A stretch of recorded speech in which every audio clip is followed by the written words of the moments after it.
Hello guys, welcome to chemistry list one shot one question series के इस lecture में हम लोग देखने वाले हैं क्वेश्चन मेडिकल एग्जामिनेशन 2021 यानी कि नीट 2021 का क्वेश्चन जो कि पूछा गया है एटॉमिक स्ट्रक्चर चैप्टर से। और ये क्वेश्चन बिल्कुल एनसीईआरटी से कॉपी कर दिया गया है। ओनली थोड़ा सा डाटा चेंज किया गया है, रेडियो स्टेशन का नाम चेंज किया गया है। आप देख सकते हैं क्वेश्चन है हमारा, a particular station of all India radio new Delhi broadcast on A frequency 1368 kilo hertz. अब इसे यदि हम हर्ट्ज में चेंज करेंगे तो क्या होगा, 1368 into 10 to the power 3 hertz. Okay, the wavelength of electromagnetic radiation emitted by the transmitter is, okay, यानी कि लेमडा पूछा जा रहा है। वेवलेंथ दिया हुआ क्या है आपको, न्यू का वैल्यू दिया हुआ है, फ्रीक्वेंसी का वैल्यू दिया हुआ है। हम लोग बहुत ही पॉपुलर सा रिलेशनशिप जानते हैं, क्या, C equal to nu lambda. इससे हमें निकालना क्या है, लेमडा। तो लेमडा इक्वल टू क्या होगा, C बाय न्यू। आसानी से हम निकाल सकते हैं। अब C का वैल्यू क्या है, आप देख सकते हो, speed of light 3 into 10 to the power 8 metre पर सेकेंड। बहुत अच्छी बात। और आपको नेक्स्ट क्या है, आपका न्यू न्यू का वैल्यू हम लोग जस्ट अभी देख चुके हैं, 1368 इंटू 10 टू द पावर 3। अब इसे हम लोग डिवाइड करते हैं। मेनली ये क्वेश्चन डिवाइड करने का ही है। क्वेश्चन में ज्यादा कुछ मतलब कॉन्सेप्ट के रूप में कोई भी प्रॉब्लम नहीं है, बहुत ही आसान सा है। और एनसीईआरटी में आप देख सकते हो 2.3 के आसपास ये दिया हुआ है। लेकिन आपको यहाँ सॉल्व करना ही सबसे मेन इंपॉर्टेंट चैलेंज है आपके लिए। ओके, इस तरह के क्वेश्चन जब भी आए, जब भी कि आपको देखिए आप क्या हो, आंसर्स क्या हो, नियरेस्ट में हो, तो इसे आप लास्ट के लिए छोड़ दीजिएगा।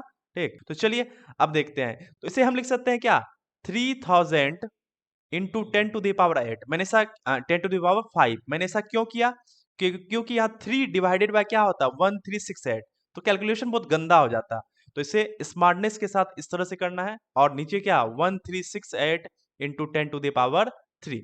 अब यहाँ आप देखो, यदि हम इसे लिख सकते हैं 3000 by 1368 into 10 to the power 2। 5 यहाँ है, 10 टू दी पावर 5 यहाँ आप देख सकते हो, 10 टू दी पावर 5 इंटू ये वाला पार्ट ऊपर जाएगा तो क्या होगा, 10 टू दी पावर -3। इतना तो आप जानते होंगे। और ये क्या हो जाएगा, 10 टू दी पावर 2 हो जाएगा, क्योंकि यदि आपका बेस सेम होता है तो ये वाला पार्ट क्या हो जाता है, माइनस हो जाता है। इतना तो आप जानते ही हैं, आशा करते हैं। चलिए, अब इसे क्या करना है, डिवाइड करना है। जब आप इसे डिवाइड करोगे ना, तो आपका वैल्यू आएगा 2129। ओके, इसके आसपास आपका इसका वैल्यू आएगा, यहाँ पे पॉइंट। चलिए, अब ये आपका वैल्यू आएगा इंटू 10 टू द पावर 2। अब याद कीजिए, यदि पॉइंट को हमें शिफ्ट करना होता है इधर, जब हम पॉइंट इधर शिफ्ट करते हैं तो क्या होता है, ये वैल्यू घटता है। तो इसे हम दो डिजिट क्या करते हैं, शिफ्ट करते हैं। तो इसे लिख सकते हैं 219.29। तो फिर क्या होगा, ये वाला पार्ट हमारा गायब हो जाएगा। इतना तो जानते ही हैं कैलकुलेशन में आप। अब यहाँ देख लीजिए, यहाँ क्या है, 9। अब इसे क्या करते हैं हम लोग, इसके अनुसार सिंपलीफाई करते हैं। तो क्या होगा, मोर देन 5 है।